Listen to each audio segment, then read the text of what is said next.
მოგესალმებით, მე ვარ ვაჟა ნიჟარაძე და ამ ვიდეოში გასწავლით თუ როგორ გადმოვიწეროთ YouTube-დან უპროგრამოთ ვიდეო.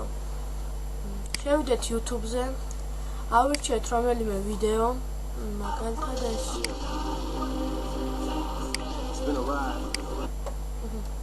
სადაც ლინკია ვაწვევით იქ. 3W წერტილის შემდეგ წერთ 2S, შემდეგ Enter-ს და ველოდებით.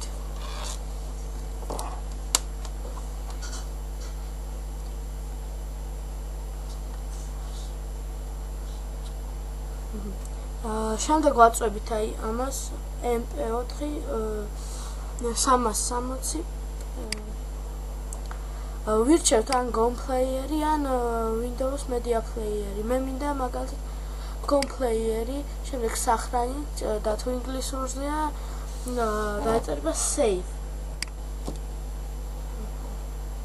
ვირჩევთ სად გვინდა Desktop. სახრანით და როგორც ხედავთ იწერს ამას. ნახვამდის.